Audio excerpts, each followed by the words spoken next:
It's recording now. Yeah, I wanted to make sure it did. Okay. I know it's not necessary.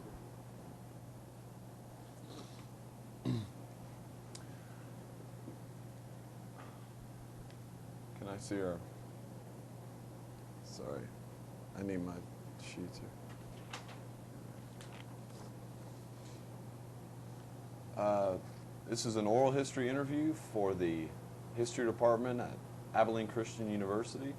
We've got Robert Grebl, and my name's Slade McClendon. I'll be doing the interview. We're in Emporia, Kansas on May the 18th, 1997. If you could start from the beginning, I'll ask you to describe what it was like growing up in the 20s and 30s. Your community, your parents. Yeah. Well, I lived in Sioux City, Iowa at that time, and I didn't go to college. Right out of high school in 1937, I was still in the Depression days, and jobs were almost impossible to find, and I interviewed with a lot of places, and I wound up at a neon sign company. A friend of mine worked there, and I begged the owner to give me a job at 25 cents an hour. In fact, I didn't ask him, I just begged for the job, and he finally put me to work. And so I stayed in the neon sign business for approximately 4 years until September 16th, 1940 was the big registration day when the one-year draft program was going to start. And I registered, and a month or two after that, they started taking people into the service, and no one knew anything about the military at all. And I finally received, when they had the big fishbowl drawing, I think my number was drawn out about like 153 or something like that out of the fishbowl, and shortly after I got a letter notifying me that I was subject to the draft, and for 2 or 3 months the volunteers filled the quotas, and finally in the spring then of 41, along in February, I was classified 1A, and went on a little while later. In those days we had mail delivery twice a day, if you can believe it, and in the morning mail, my mother called me and said that I was 1A and would be receiving some more information. And in the afternoon mail, I got another letter that said report. And in those days, the procedure was that you went to a draft board doctor in your hometown and had your first examination and everything, and went through that, and shortly thereafter I got another letter that said report, and the bus depot, and we were going to leave. And I packed my little bag. It was very little. They told you not to bring hardly anything with you, very, very little clothing. And we went down and got on a bus and came to Omaha then for the final physical and testing and so on. And I passed and went on, and we left for Fort Leavenworth, Kansas on the train that night. It was a sad thing because some of the people that didn't pass, here they had said their goodbyes at home, and got down there and went through all that stuff and got rejected and had to go back home. They'd had farewell parties and all that. And so later on that was changed, because that was a bad experience if you failed. I went to Fort Riley, Kansas, and oh boy, what an experience for a guy who didn't know a single thing about military. And I remember they took us down and said, go get a haircut, and you're going to get your hair all cut off, about a half-inch long. And this other fellow and I, when we came out of the barber shop, all the rest of the guys were gone. So we just went back to the barracks, and there wasn't anybody there. We just laid down on our bed, and pretty soon some sergeant came in. We didn't even know ranks or anything. This fellow came in and said, hey, what are you guys doing here? And we said, well, everybody was gone. And he said, put on those fatigues and report to the mess hall, and you're going to be on KP. And fatigues, I said, what's that? And, oh, that's them overall-looking things, he said.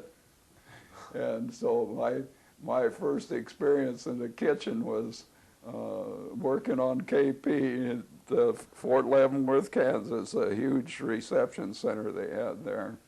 And of course, I was a goof up, I guess. There was hundreds and hundreds of people coming through the mess hall for lunch, and they had big metal trays.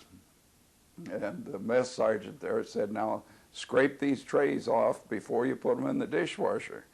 And boy, hundreds of guys, there was stacks of trays, looked to me 6 foot tall, and I thought I'm getting behind, and I got careless about scraping off the food residue, and all of a sudden I plugged up the dishwasher and flooded the kitchen. And so I had quite an experience as a new recruit. And we worked real hard, though, and when we went back to our barracks that evening, the mess sergeant complimented us and gave us a container of milk and an apple, I remembered. Well, in a few days, they got us processed and decided, I had put down one of my things that I thought it might go into. I didn't know anything about it, but a friend told me, go to the Coast Artillery. You always got a nice bed and you're, good service. And so I put down Coast Artillery, and that Sunday morning they put us on a train again and wound up in Fort Riley, Kansas. Well, we pulled into the railroad siding in Fort Riley, Kansas, and there was huge sheds full of bales of hay. And I said to the Army guy that escorted us away from the train, I said, what's that, all that hay for? What do you do with that hay? And he said, that's to feed the horses. I had no idea that they still had a lot of horses in the Army. I said, well, I never rode a horse. I'd ridden down on the farm a little bit in my grandpa's, but no, that was old plow horses, and I said, well, I never rode a horse. And he said, you won't be able to say that tomorrow. and sure enough, I was in the horse-drawn 3rd Field Artillery Battalion. And we went through regular training. We didn't go to boot camp, as they called it in the Navy, or anything like that. They sent so many of us to each battery in the artillery, 10 recruits that we had there at Fort Riley, and it was, you became a real soldier in that, because they were mostly regular Army guys, and you learned the ropes pretty fast. And we went to the Louisiana maneuvers, the first big maneuvers they had in the Army. We were just unbelievably poorly equipped. We didn't have guns or ammunition, and they had wooden guns they gave the infantry guys, and we did have our field artillery pieces, the 75 millimeter howitzers, but we never had ammunition to practice with them, and the country was really poorly equipped. And I saw my first tank sitting alongside a road down Louisiana. And if you wanted to see something, it looked like a sardine can. It was a World War I relic that they had left over, and they were really nothing like we have today. And the main thing on those maneuvers was learning to cope with the weather and the rough surroundings, and being hungry and cold and wet and hot in the swamps, and so finally then we got back that fall, and things were getting worse, and suddenly it was Pearl Harbor Day, and things changed rapidly then, and we still had our horses all clear up until June, I think it was, in 1942, and they were forming armored divisions and expanding very rapidly, and so they sent a whole trainload of us from Fort Riley to Fort Knox, Kentucky, and the 2nd Cavalry Division at Fort Riley became the 9th Armored Division. This was the 8th Armored Division at Fort Knox. So they all laughed. We still had our boots and spurs and our campaign Smoky Bear hats, you know, when we got to Fort Knox. And of course, they weren't accustomed to seeing anything like that, and they laughed at us. And one of the first things they reclassified a whole lot of us, and I wound up being reclassified from the artillery into armored infantry. And they laughed, and they said, oh, those guys used to riding horses, they couldn't walk a mile and all that. And so as part of the training while we were there at Fort Knox, we went on road marches, and these fellows at Fort Knox, many of them had only been in the service a matter of very few months, and I already had 14 months in the service, and of course we walked them, boots and all, and wore them in the ground. So as I said, though, the armored divisions were expanding very rapidly, and they formed a cadre then of about 25 people for each company. I was promoted to buck sergeant at that time. I'd been a corporal, and I was promoted on the cadre to buck sergeant, and sent to Camp Campbell, brand new camp. We got down there, like I say, about 25 men in each company, and the officers and all, we were unpacking dishes and cleaning things up and get ready to make a army camp out of it. We built, they didn't have sidewalks, and it was muddy, and so we built what we called duck boards to get from building to building so we wouldn't walk ankle deep in the mud. That kind of thing we went through for several weeks. I forget exactly how long, before they finally brought in our first batch of recruits to be trained.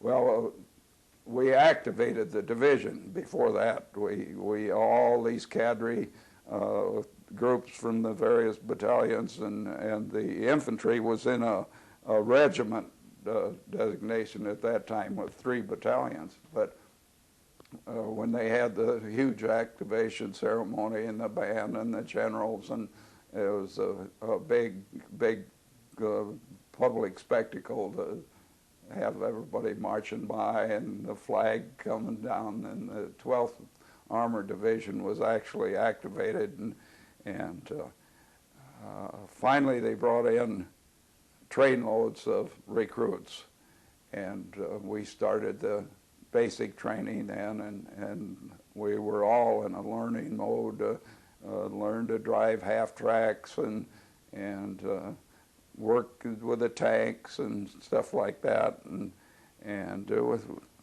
unfortunately, the draft situation at that time was down to the bottom of the 21-year-old. They could be drafted from 21 to, I believe, 45 years of age. And they expanded the Army so fast that that group of people were already in the service, and the recruits that we got were, a lot of them shouldn't have been drafted. I had people with fingers off and all kinds of things, but they got drafted. There were guys in their 40s, excuse me, guys in their 40s that had 2 and 3 kids and everything like that, and they were drafted. Well, we spent quite some weeks trying to mold them into soldiers, and like on the endurance runs and things like that, they were just physically not able to do it. And so after wasting some weeks, I think, as I recall, I don't know how they picked them out, the ones that were to be sent to a service command.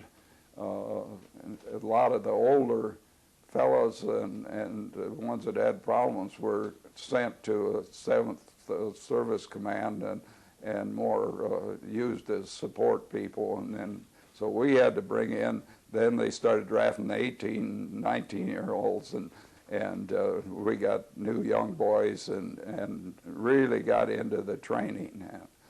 And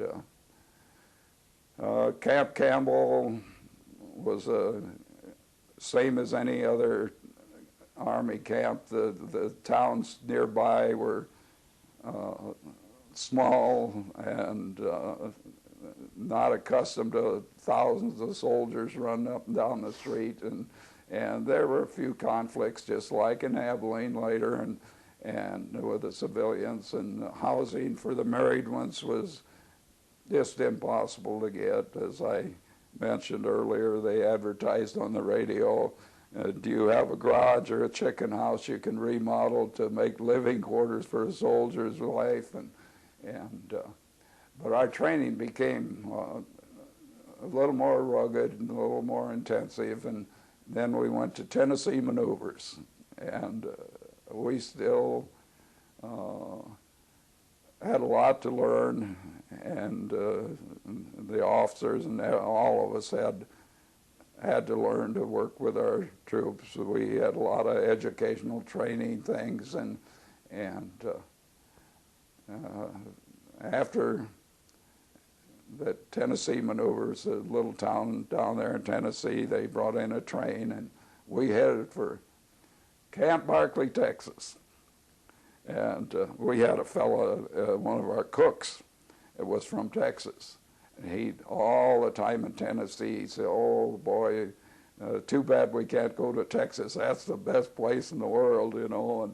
And we got to Abilene, and of course we teased him so bad because the weather at that time wasn't very good, and we told him, you know, how bad it was to be in Texas. And but training became more intensified there again, and we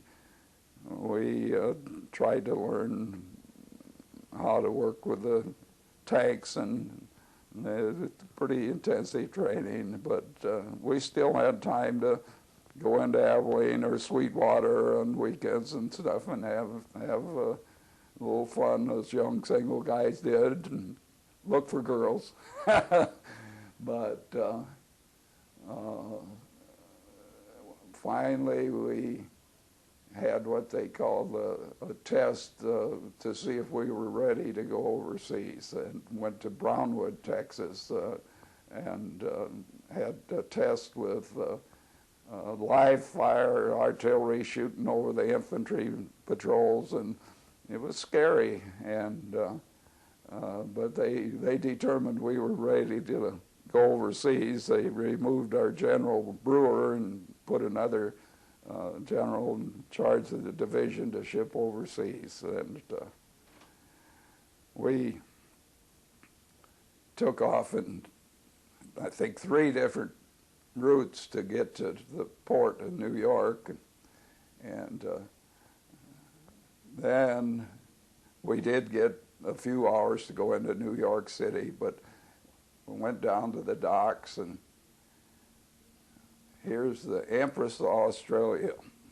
Our group was going to go on the Empress of Australia. It was as part of one of the largest convoys that had ever gone across the Atlantic at that time, all kinds of freighters and troop ships. And this Empress of Australia was a German ship that had been given to England after World War I, and of course converted into hauling troops, and we lived like animals on that ship.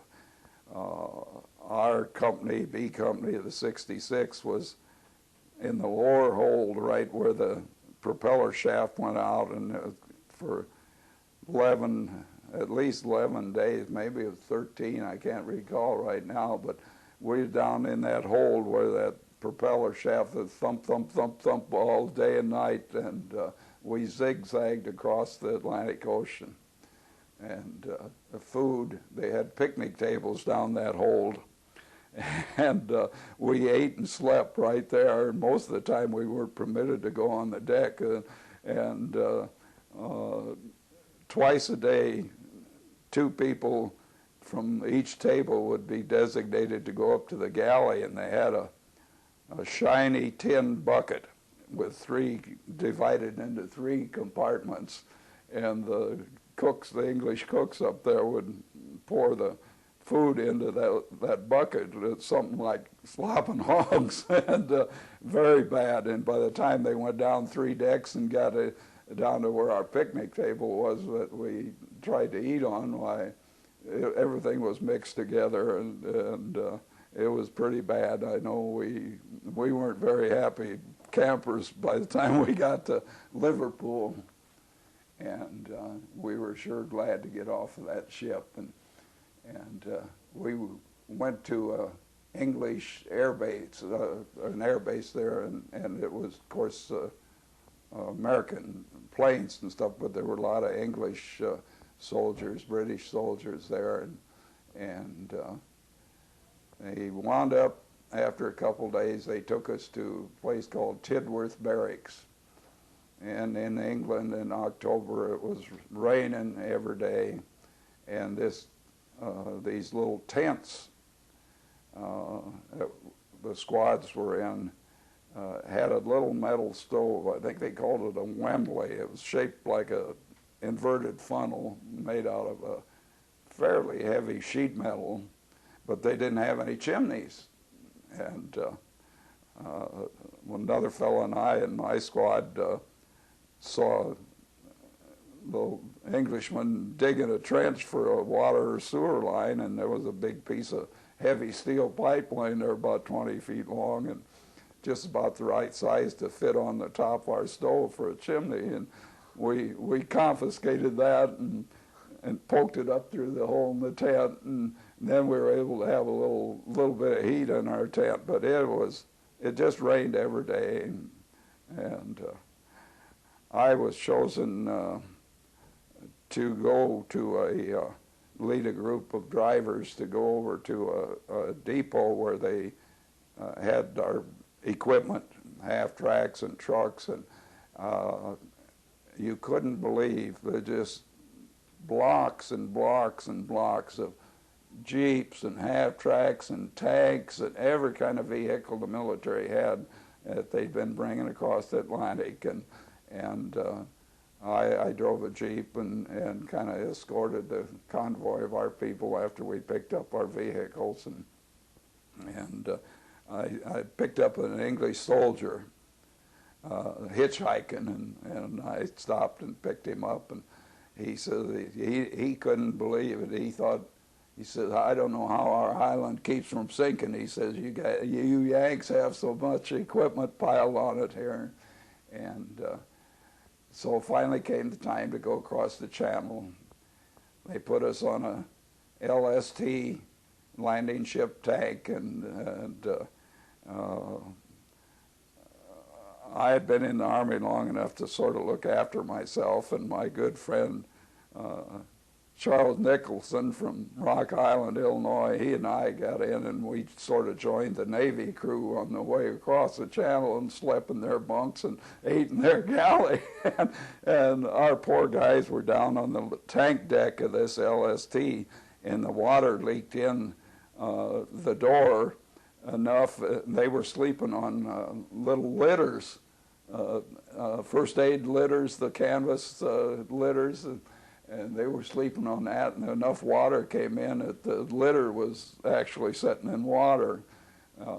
Before we got across all the way into Le Havre, why somehow Navy shifted the propellers into reverse or something, and it sheared a shaft, and so we set out there without any power to the propeller, and we set out there for another day, just sitting in the English Channel.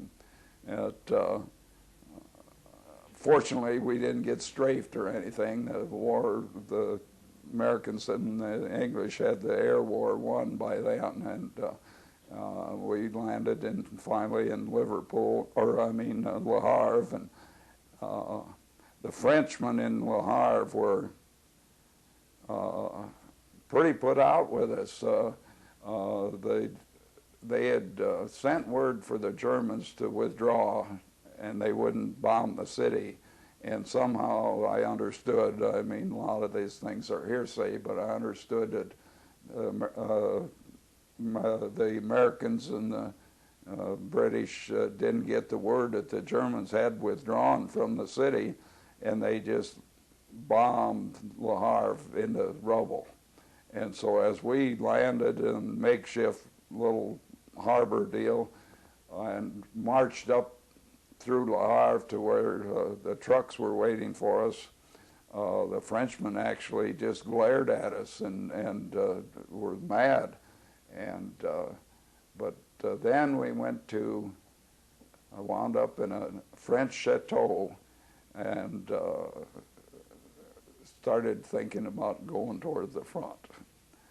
So it got me that far. Now what? All right. Well, can I ask you, do you know anything else about General Brewer? I had very little direct experience with him, and I just heard that the rumor was that he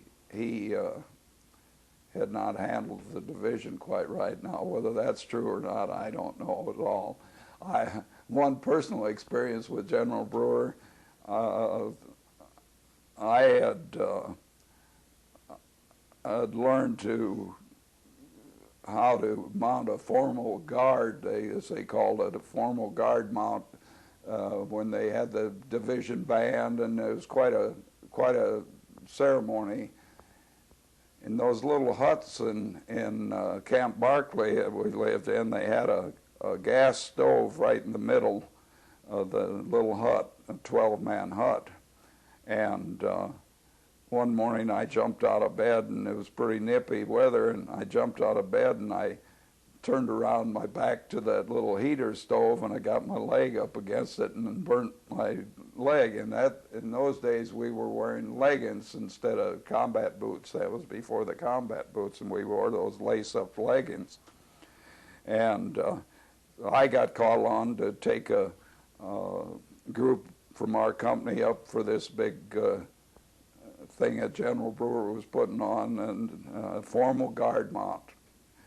My first sergeant, Floyd Berry, came from Fort Riley too, and so he called on me frequently for some of those type of things, and so I went through the whole procedure of putting on this formal guard mount, and General Brewer come out across the field, and he sent a runner over to tell me to report to him.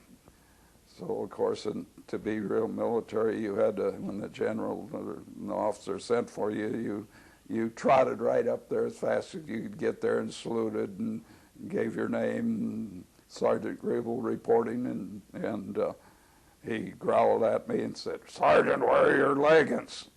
And I told him, I said, well, I burned my legs, and for a few days till those burns healed, I couldn't wear leggings. And very well, he said, go back to your group. And that was my closest and only experience with General Brewer. And so I really don't know any more about him. And, Okay. But at this time, you'd got us up to, landing in France. Walter. Or by this time when you'd landed in France, what kind of relationships with the guys in your group, in your company, did you have? Oh, by then I had been promoted back at Camp Barclay to staff sergeant and as a squad leader in the rifle company. B company was the rifle company in the organization, and we had a very good relationship in our platoon and my squad. We all were just a group, good relationship. And the non-coms in general got along very well in B company, and not much friction at all, and our company commander was well thought of. When we get on into the combat, I got a good story for the morning. All right. Are you ready to go into Combat it? experience, yeah.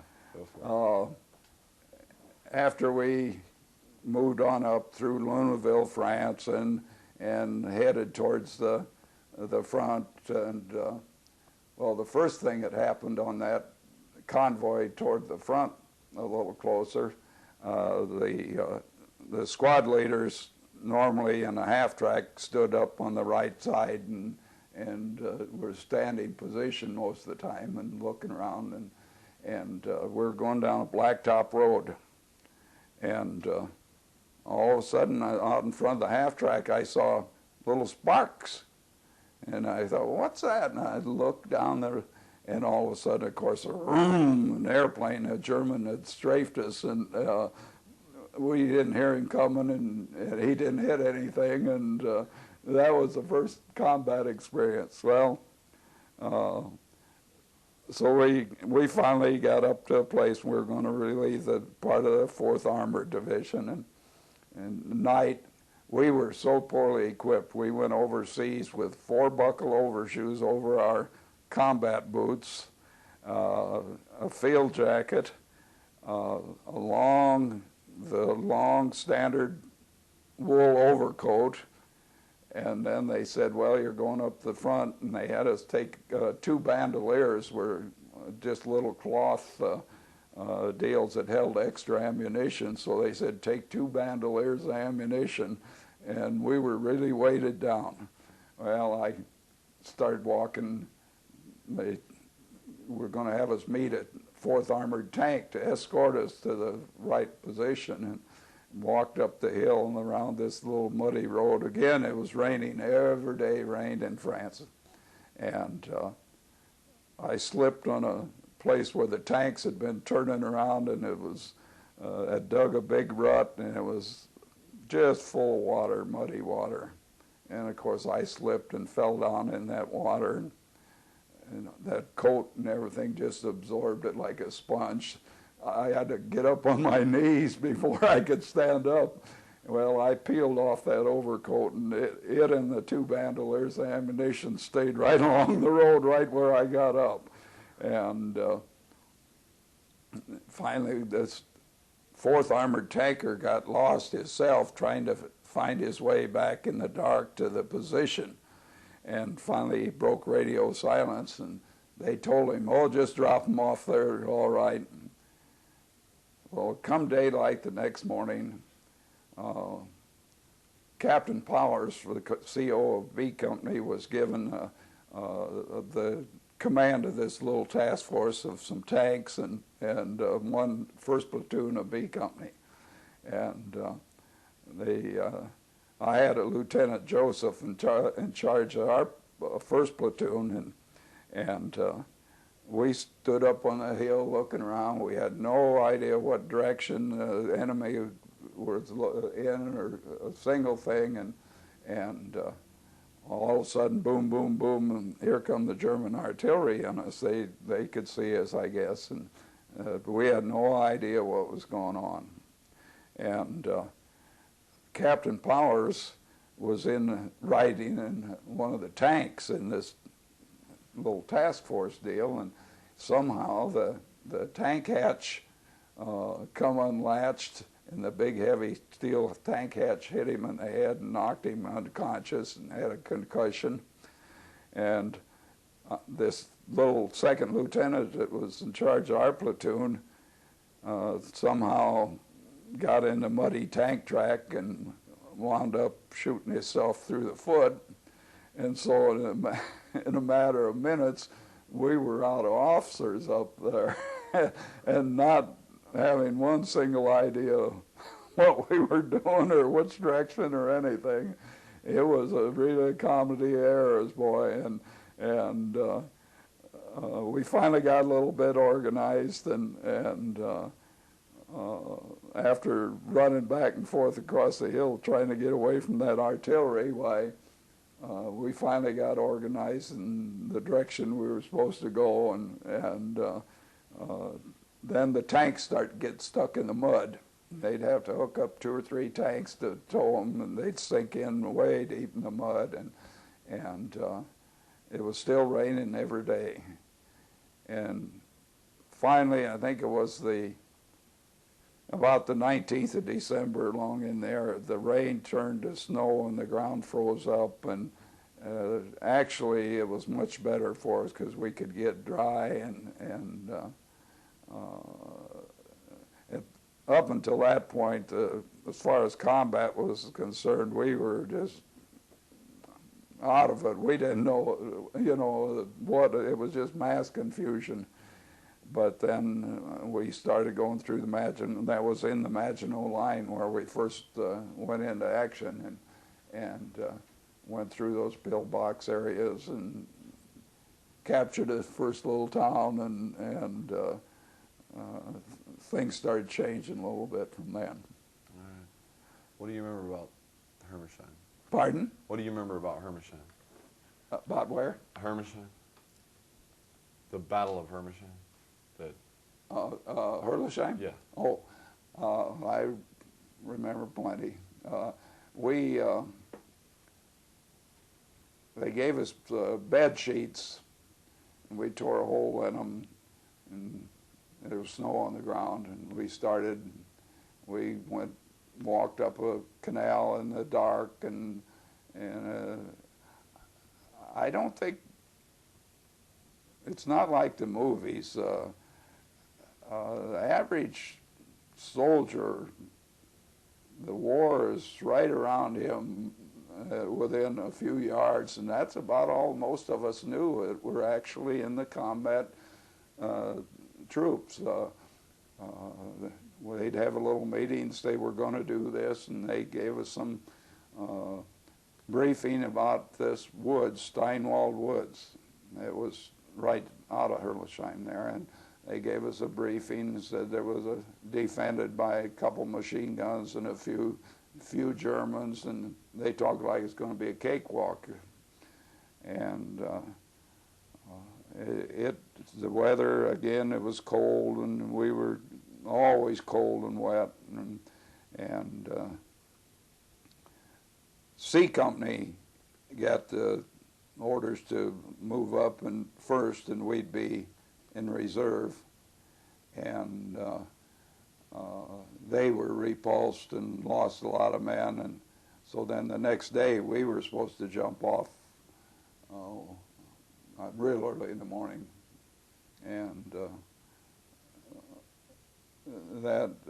we got up there in the dark and got almost up to the woods, and the shooting, and and they'd pin us down with machine gun fire, and then when you were pinned down, they'd shoot mortars in on us, and I remember my squad, we were laying out there as flat as we could get, and then they said, let's move up, and I started telling the guys, let's go, and there was a couple of guys didn't respond. I give them a kick, and here it was our dead C Company guys that were froze stiff from the day before, and then I kicked another fella, and he says, yeah, this is Nick Goot, and here was a German that had come in to surrender, and he was laying right in with us, and we were getting all that shelling and everything, and he was just as scared as we were, and unfortunately B Company was repulsed also, and from then on it deteriorated. I'm kind of confused. I know we had gone back across the canal and dug in foxholes and set up a defensive position, and I was asked to take a patrol up the canal and check out a bridge. Well, they told me if I couldn't hold the bridge with my reinforced squad that I took up there, almost a full platoon, to blow it up. And of course that sounds good, you know, and I said, just what would you suggest I blow it up with? Because all we had was hand grenades, and you couldn't blow a steel bridge up with a couple of hand grenades. So anyhow, we got up to that bridge, a half-mile up the canal, I guess, and American engineers had put the bridge across the canal, and I had a machine gun squad, Solberg from Wisconsin, and it was a machine gun sergeant, and had him set his machine gun up, and I went across the bridge and looked out across that field, and it looked to me like the whole German army was coming across there, hundreds of German soldiers, and I said, well, we held the bridge as long as we're going to hold it, and I said, there was kind of a ditch that run down through there, and I said, we'll follow that ditch and maybe they won't see us. Well, we got down that ditch a ways, and I heard a noise and peeked up over the bank of the ditch, and here's a German tank with about 8 or 10 German infantry riding on the back of it, no more than 100 yards away from us. I thought, boy, oh boy. And I said, just keep going slow and head towards our position. And so the guys did until we ran out of that ditch. There was flat ground, and they hadn't shot at us. And so we all got there and huddled down, had a big puddle of ice frozen like a lake, but it wasn't very deep, but it was froze real hard. And so I said, we'll stay here with the machine gun until all you guys run across there and get back to our position.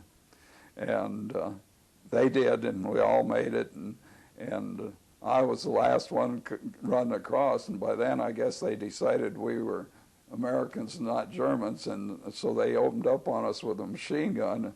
And then again, there I am running across this ice, and I was carrying our little air-cooled 30 machine gun without the tripod or anything, just the machine gun, and little spurts of ice was flying up all over where they were shooting the machine gun at us, the Germans, and all of a sudden I lost my footing and slid across that ice on my back. It's just like going across a skating rink, and the machine gun went one way and I went the other, and they still didn't hit me, so I crawled hands and knees and jumped up over the bank into where our position was.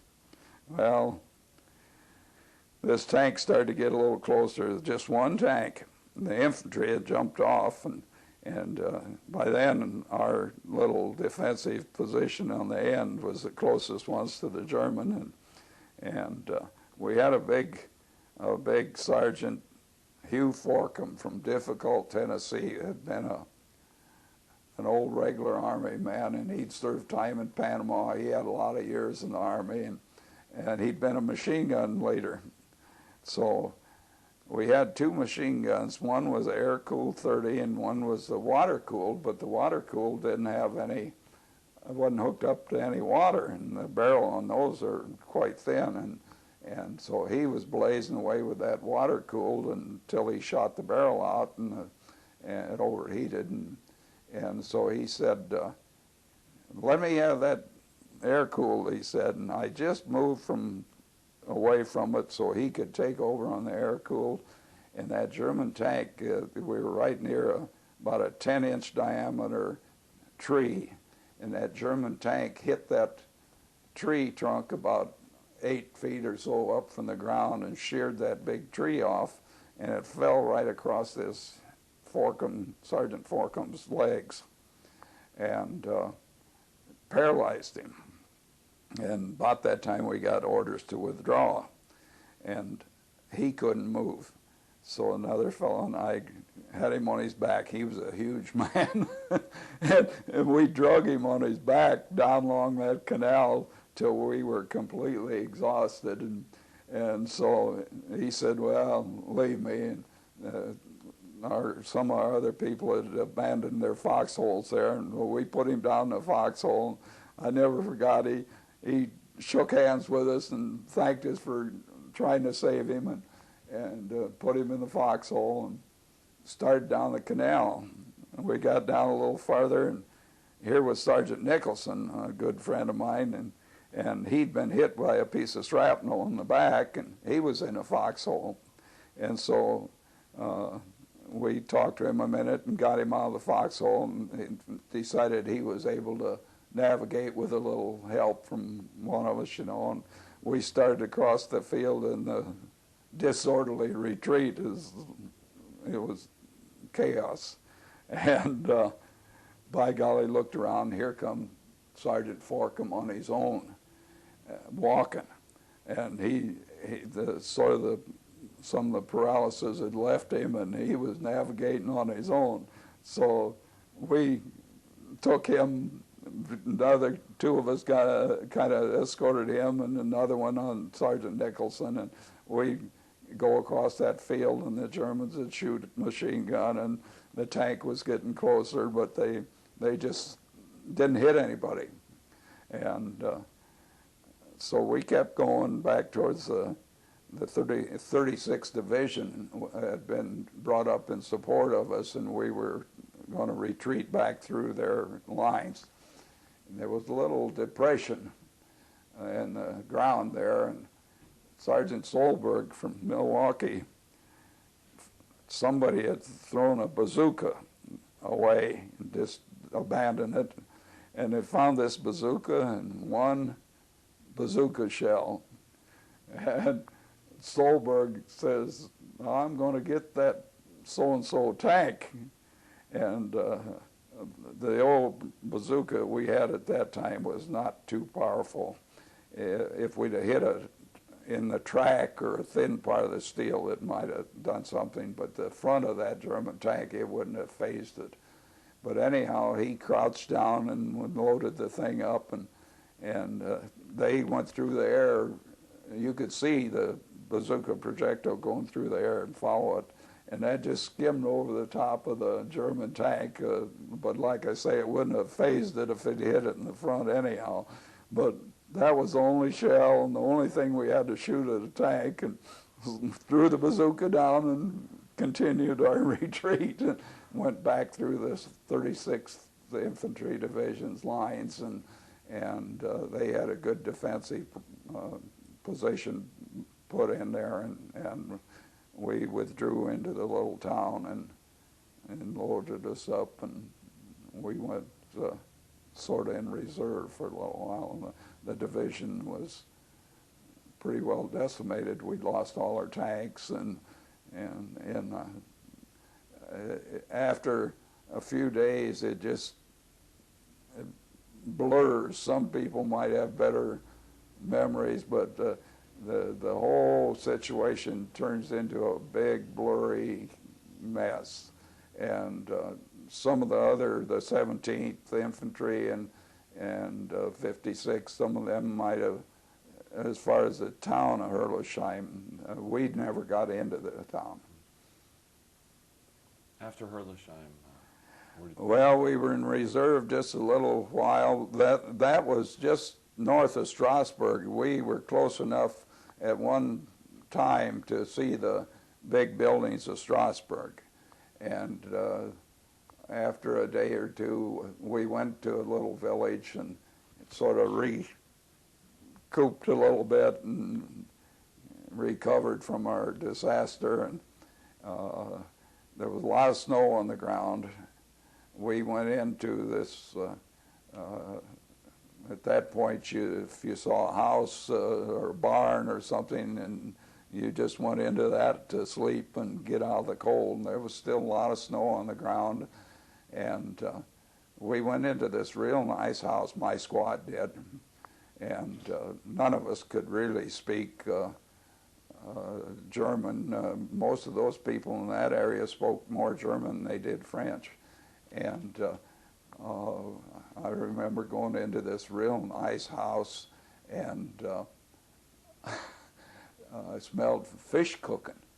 And well, before that, went in and said, we're going to come in there, and this one door to the room in the house was locked. And this old French lady said, oh, nix haben das Schlüssel, the key. And so one of us took our rifle and pointed it at the door, and moment, she found the key real quick, see, and opened this, and this had been a Nazi sympathizer's home, and these old French couple were left there Alsatians, I guess, so you couldn't tell whether they were French or German. And they opened up that room so we could have a nice warm, there was a fireplace there, and we built a fire and got warm, and then I smelled the fish cooking. So I went back in the back quarters where this old couple were living, and started talking to this Frenchman, made out a few sentences, you know, you can make yourself understood, and so he said he could get us all kinds of fish, and he says, give me some grenades. And I thought, well, I'm going to give you a grenade while we're in there sleeping. You can throw it in the door, and that'd be the end of us. So I would have liked to have some fresh fish, but I sure wasn't going to give him a grenade because he was going right over by the Rhine River where the German positions were and everything else. And so we said, no way. Well, during the night, I guess you would say it's kind of like one of those Chinook winds they talk about, where suddenly a warm front comes through, and during the night that snow was just melting real rapidly. And so then we got orders to pull out and drove south. We were going to be part of the group that attempted to close off the Colmar pocket, as known. They wanted to seal that off and shut off a bunch of Germans. And so we loaded up, and that's one thing about the armored division. They could move you a long ways in short time. And we loaded up and headed south, and as usual, everything was confusing and confused probably everybody. And we pulled off on a road, and we were going to, they told us we were going to attack across on foot. And they kept delaying it. And finally it got daylight, and here across this big field, that during the night in that warm front, the snow was melting, and just a matter of a few yards from where we were sitting on the road, that whole field, the Germans must have anticipated that was a route, a possible attack, and they had these what were called shoe mines, a little box type of anti-personnel mine, and right where we'd have gone across in the dark was hundreds and hundreds of those. You couldn't have walked 50 yards without getting into a bunch of anti-personnel mines. So the Lord was with us again. And then we loaded up and started another attack down the road, and we got together with our task force of a platoon of tanks and the company infantry is the way we typically worked, and move along pretty fast, and then we'd part of the time ride on the tanks, and by the time we'd jump off and go along, and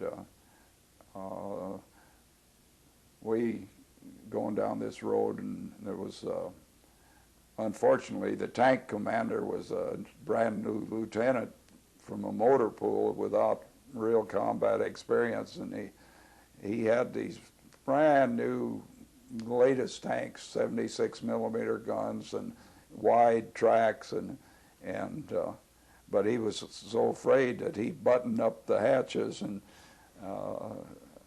we were supposedly able to communicate on the back of the tank. They mounted a field telephone, but it interfered with the radio in the tank, and so they pulled that plug on the field phone, and once they buttoned that hatch, we couldn't communicate with them at all, and the infantry were going down the roadside ditches and came to a curve towards this little village, and we could actually see the Germans had a machine gun set in front of the little church at the entrance to town, and they were blazing away at us. Well, they hit two of my men in my platoon, and it wasn't that serious, both in the legs and hip, and so the way the procedure was, you just tried to make them comfortable till the aid man in your group, first aid man, came up and usually follow along, you know, in the back, and he'd come up and try to administer first aid. And in the meantime, there was a German artillery piece way off, and he was a good shooter, and he shot 3 of the 4 tanks, and they were setting up like, I'd always thought it seemed to me like a shooting gallery, kind of a ridge where this road was, and they were setting ducks, and they didn't even know anybody was shooting at them, and they knocked the track off and things like that, and disable the tank. And the commander, as I said, all buttoned down, and I'm pounding on the tank and doing everything I could to get his attention, and never did succeed, because he was behind a little knoll where they couldn't shoot his tank. Well, all of a sudden, a couple hundred Germans up on the hill decided they had enough of the war, and they come down and surrendered with their hands up, and we just motioned to the rear and kept going, and the ones with the machine gun in the church, they decided it was time to leave, and just before dark we got into the edge of this little town, and the roads were never straight, they curved, and you went around the curve, and here was a big log roadblock that they had built across the street, and a pretty effective spot, so it had to be blown before we could advance with any tanks or anything, and so there was some sniper fire going on. I lost another one of my men got hit in the head and died shortly thereafter. Lopatka from northern Minnesota. They got him in the ambulance, but the same ambulance that picked up my other 2 men, and then they ran in the ditch. I talked to these fellas later, and the ambulance went in the ditch when they got shot at and almost tipped over, and threw this seriously wounded Lopatka out of the stretcher that he was in, but he didn't survive, and the other 2 fellas did, and I've seen them both several times since. But we got to this roadblock, and our captain was in charge, Captain Powers was in charge of the task force, and so they decided that I would climb up on the back of the tank. It was dark and you couldn't see, and I'd get up behind the turret, and they have what they call a coaxial machine gun. It's parallel to the big gun, and that they would shoot a few rounds, and I'd direct them how to adjust the machine gun so it was in what we thought would be the right position to blow the roadblock, and then I would tap the lieutenant and climb off the tank.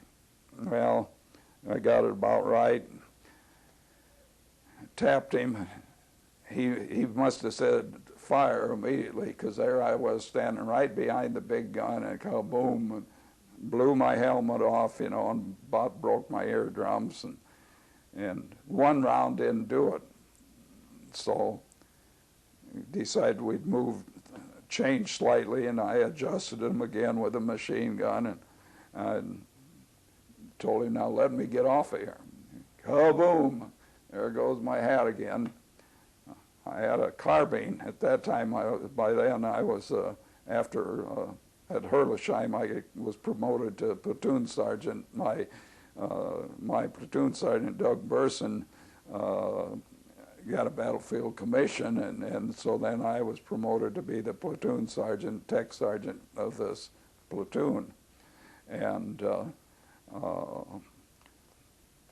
so anyhow, the platoon sergeant weapon was a carbine, much lighter than the M1 rifle, you know, and so the second time he fired that big gun off, and he had his head just barely sticking out of that tank hatch. And I took my carbine, I lowered him into the tank hatch, and to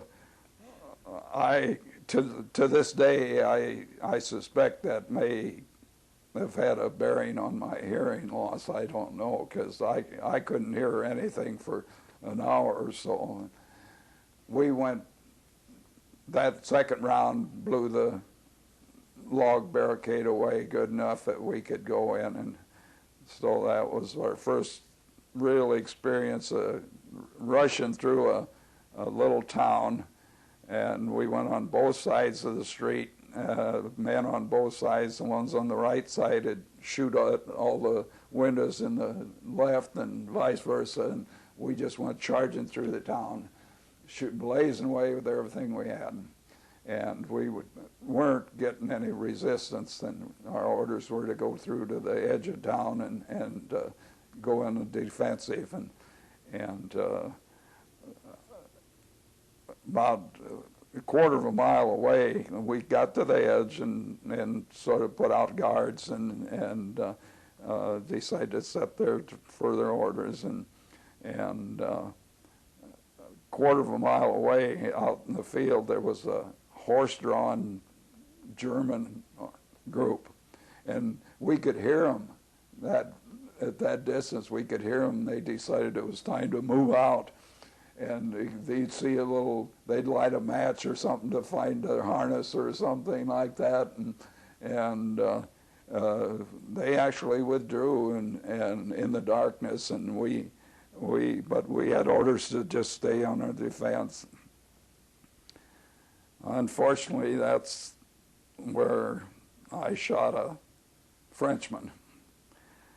The civilians were told to take cover, and they had a big cave thing under a barn, and somebody come across them, told them to stay in there.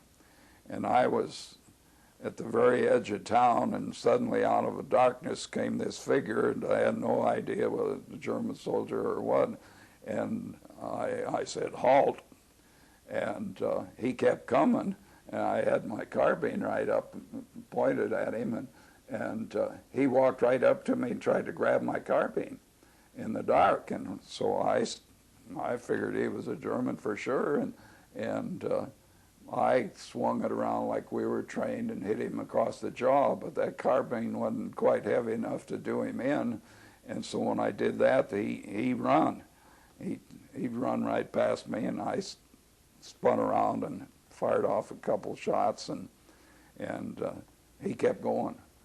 And a couple hours later, some of the men that were scattered on defensive positions along that edge, they heard a moaning, and I had hit him both shots. And I heard later that he did die before morning, and he was a Frenchman. Well, the old civilian said, we told him to stay in here. We were supposed to stay in here. And so I have no idea why he didn't obey. And apparently he did die. Well, bright and early in the morning, then we loaded up. Our vehicles came up, and they loaded up and started down that road, continuing on towards Colmar. And our Air Force had caught that German horse outfit on the highway in daylight. It just was right after daybreak. And here's all, they just slaughtered them, dead horses and laying there. But we moved rapidly south then, and I'm no good at remembering the names of those towns, but we joined up with the troops from the 1st French Army, the Sanglinese. They were all huge, 6-foot, real Moroccans, I guess, or Sanglinese, and they were in the French Army, and they lived off the land, and they'd have their truck coming along. If they found a cow somewhere, that cow was meat for their meals. And when we joined up with them, we had cut the Germans off then, and there was thousands of them up over the hills there. So we pulled our half-track up in sort of a defensive position, had a machine gun mounted. The infantry half-tracks had a back hinge door in the back, and a bunch of the Germans were coming down off the hill with their hands over their head, you know, surrendering. And one of these big black Sanglinese jumped in our half-track and grabbed our machine gun and started blazing away and hollering, "Kill the Boche, kill the Boche!" And we had to forcibly, 2 or 3 of us had to grab him, throw him away from the machine gun, because these guys were surrendering. We didn't want to make them mad as long as hundreds of them at a time were coming in and surrendering. That was a great experience. And we set up defensive positions, and Lieutenant Burson, by that time, my former sergeant was Lieutenant Burson, he and I went out to survey the edge of the hill there where most of them were surrendering, coming down to set up outposts there for at night, and we could take the Germans, because they were heading back towards the Rhine to try to escape, some of them, but most of them wanted to surrender, and they were getting hungry. And so Doug and I were walking all through the area to pick out places to put our outposts, and after the last one, we started walking back down the hill towards the road, sort of an orchard of some kind, and here come one of our 92nd Recon driving, I can't remember the designation of those little armored scout cars they had, 6 wheels, 3 on each side, and they had a 37 millimeter gun on them. And they come driving down the road, and they looked up. One of them must have seen Doug and I come down the hill and assumed we were Germans. And so they swung around and started blazing away with the machine gun. Fortunately, they didn't shoot the 37 at us. And we'd lay down on the ground and wave our arms, and every time we got up and started coming down the hill, they'd shoot at us again. And gradually, fortunately, it was sort of like a little terrace with these fruit trees, and we could duck down and they couldn't hit us. And we kept, every time they'd quit shooting, we'd run over a couple more of them terraces, getting closer to the road, and finally, I don't know if they used field glasses or could see our uniform better, and they quit shooting. And we went on down to the road, and here it was, another brand new lieutenant that hadn't seen any combat. And here I said, Doug pointed his carbine at this lieutenant and says, "I ought to blow your head off." And he said, "We've been here for 2 days, and you guys come down here and start shooting at Americans." And he got out a little notebook, and he says, "Give me your name. I'm going to report you," and all stuff like that. See, and of course, nothing came of it. But we were just fortunate that our own soldiers didn't kill us right on the spot. But that sealed off the Colmar pocket, and we were there a few days, and took lots of prisoners. If you read the books, you can tell how many prisoners came. They had snow fence in the middle of town. They built it just like a cage, and they put them in there temporarily until they could get transportation to haul them back to a POW camp. And so the next step was we moved back up. I can't think of the town right at the moment. It was a French military complex of some kind. A lot of nice buildings, and we went into a little bit of training and tried to figure out better ways to cooperate with our tanks and go out on exercises. One day we were out practicing combat patrols and things like that, and went down a hedgerow, and I can always remember that. There was an American soldier laying there dead. Somehow they'd missed him, and he was laying there dead, and we stuck his rifle in the ground like the pictures show, and went back and reported, and so they came and got him. And while we were there, I got sick, and I just kept getting sicker and sicker, and just felt terrible. And finally, they took me to the aid station and started checking me over. And after a couple of days, my eyes started turning yellow, and they decided I had hepatitis. And so I went through the process then of being sent back through the various hospital collecting points, and wound up on a train going back to Nancy, France. And I always felt that the Lord was with me again, because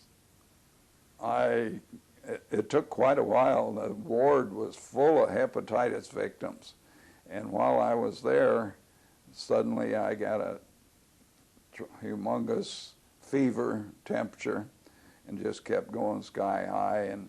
And this 23rd General Hospital had come up through Africa and had quite a bit of experience with malaria, and they thought I had malaria. And they put me in isolation, and while they tried to figure out what was wrong with me, and I was out of my head with 105 fever, and penicillin was getting pretty plentiful about then, and they started pouring penicillin in me every 4 hours, and it ended up I had a bad strep infection, and that had caused and I picked it up while I was there in the hospital, and so that took quite a while. And then, of course, the process of getting back to your unit is sort of complicated. After being in the hospital for quite a while, they put us out in tents to toughen us back up again for a few days, and started to ship us back in the old French box cars and freight cars, the 40 and 8, it's still the same old thing. And so actually, during that period was when the fast action of the 12th Armored Division was going on, all the rapid movement and the crossing the Rhine and the Danube and all that action. And I said, well, the Lord probably looked after me, and I might have got shot, and I wound up in the hospital. The day I got back through the replacement depot and so on, joined the unit, and it was the day that we got the orders, no further movement, and cease combat operations.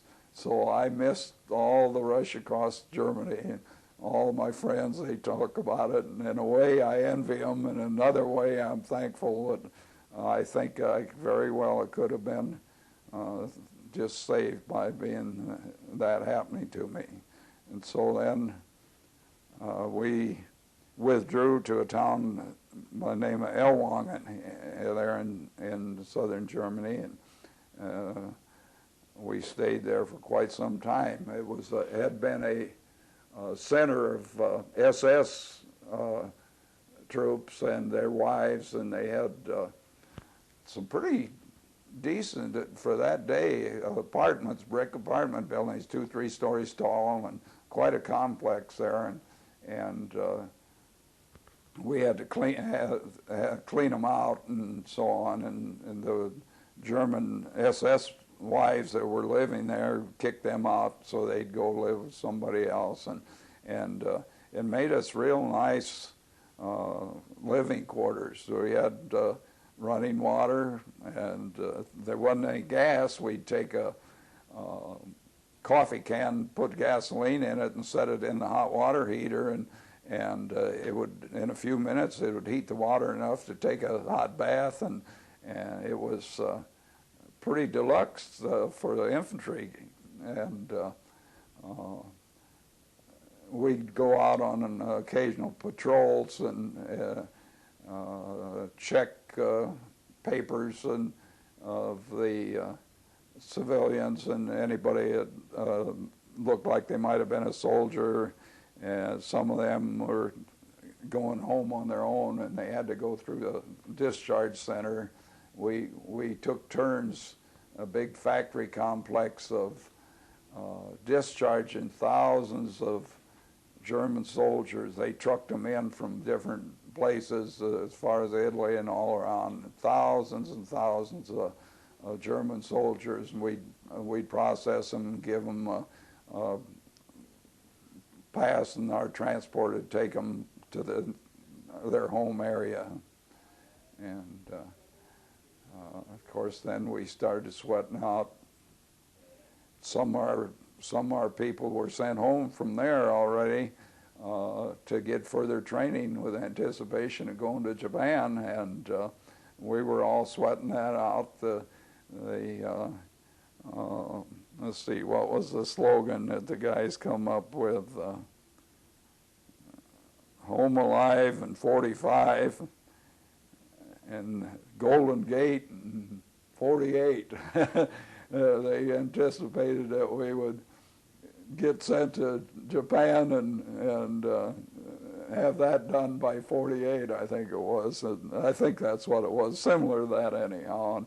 But so you could have heard a lot of cheering going on when they dropped the A-bombs in Japan. There wasn't any of the soldiers that were concerned with, after seeing the pictures of the atrocities and the death march over there and all those bad things, why all we want to do is see the war end completely.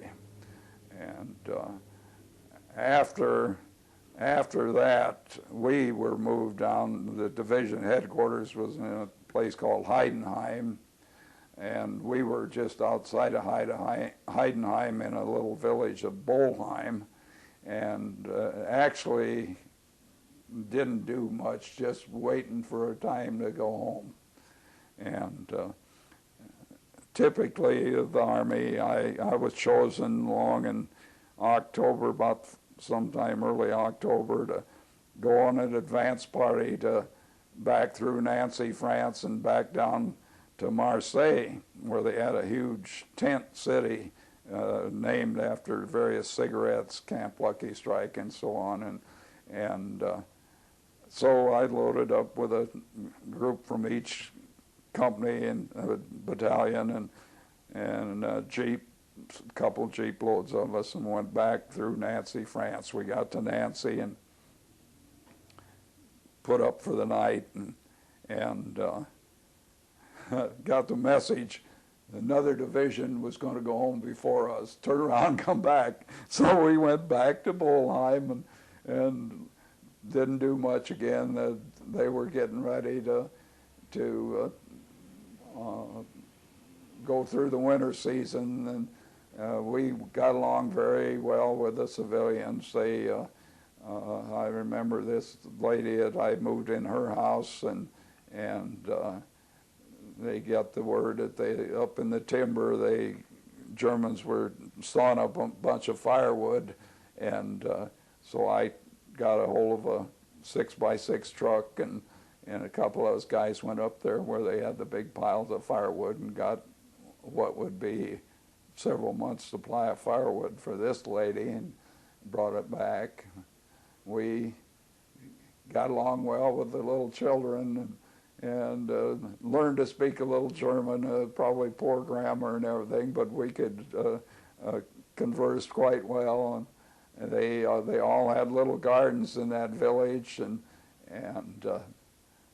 I never went to the mess hall. I managed to get a hold of a case of sea rations, the famous sea ration, and brought it up to this house, and she had a garden, and she had potatoes and tomatoes and onions, and you could take those hated sea rations and open them up in a frying pan and chop in some potatoes and tomatoes and fresh onions and cook them in a frying pan, and just as nice a little meal as you wanted to have. But frozen out in the field, prying them out with an old spoon, you thought it was the worst thing there was. So I was fortunate then. I actually had been in on the activation and the cadre to form the 12th Armored Division.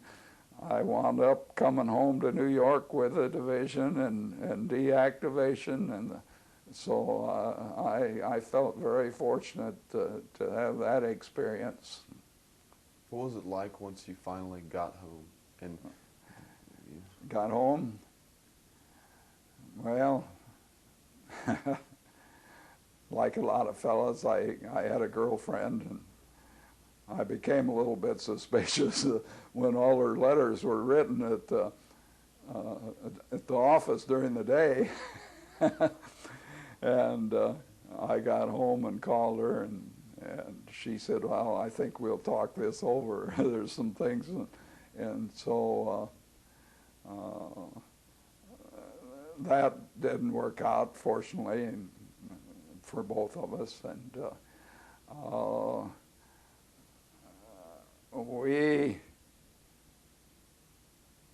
I don't know, I got home I got discharged in Chicago and took a milk train. It took me all night and all day to get back to Sioux City, Iowa. And it's kind of a strange feeling. I got home, I stopped where my father worked and went home with him. It was getting almost time for him to go home from work, and I went home with my father, and of course embraced my mom, but I still couldn't relax really. Probably after being gone all those years, you'd have thought we could sit down and but right after supper, I jumping had our favorite hangout was a neighborhood bar. It was just almost like a club. All those fellows that had got drafted, and you know, we left from there and everything, and so boy, I had to go up to the bar and see who got home safe from the war, and there was a couple of them already home, and it was hard to relax back into civilian life. I was gone just about 57 months altogether. I had more service than a lot of people did, but I wasn't in any hurry to go back to work. I stopped down. I had worked in the neon sign business, and I stopped down there and talked to the boss and the owner, and he wanted to know if I wanted to come back to work, and I said, I got to relax for a while. And I got discharged the 8th of December in '45, and so we just kind of unwound for, I think I probably went to work in February, more or less, when my surplus money ran out. And I finally went back to work for that same sign company. And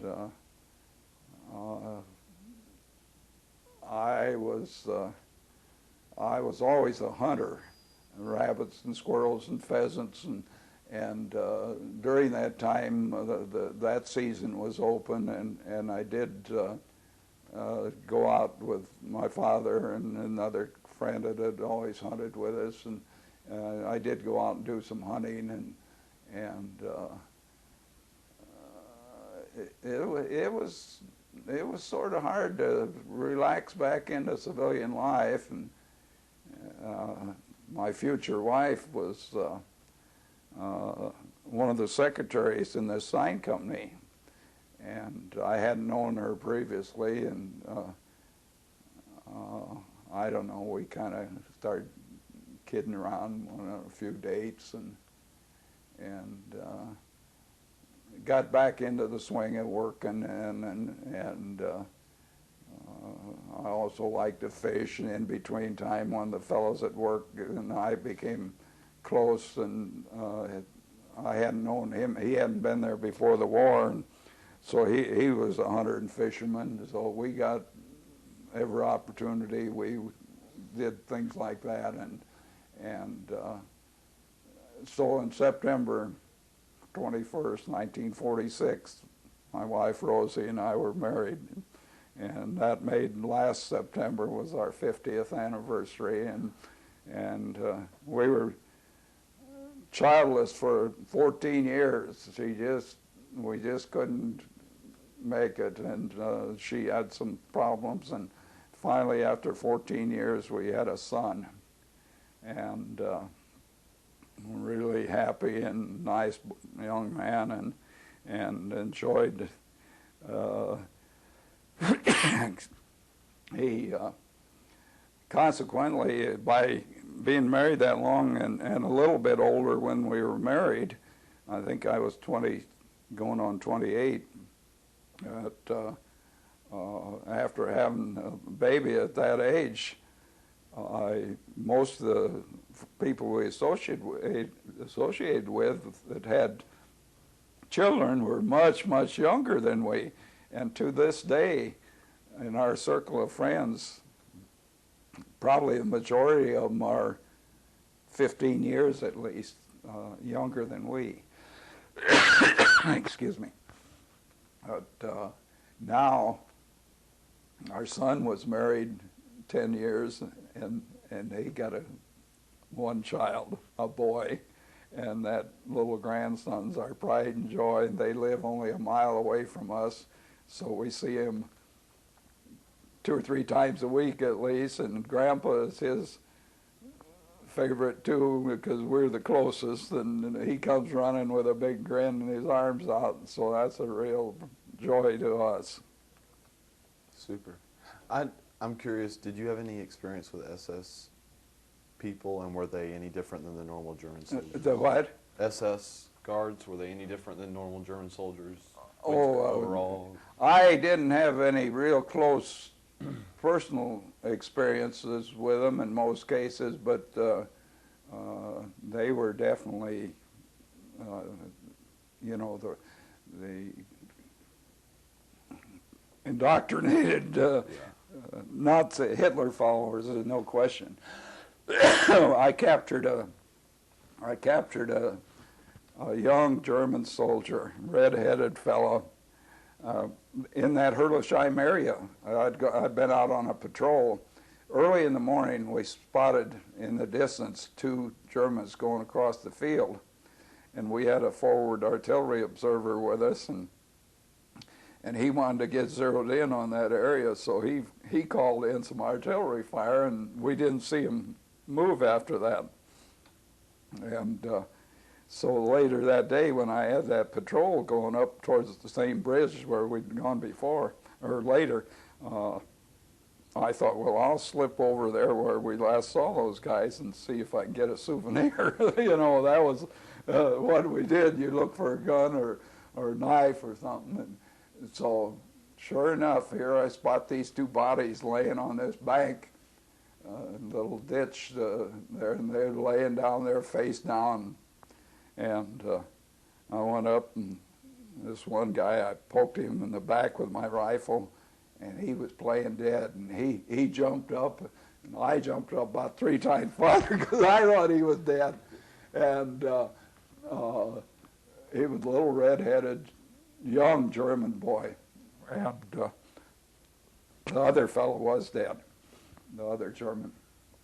So I prodded him with a rifle and said, "Mach schnell," you know, and pointed towards our position, and we ran back across the field with him. He had a big knapsack, and we got back into this kind of concealed position and made him empty the knapsack, and he had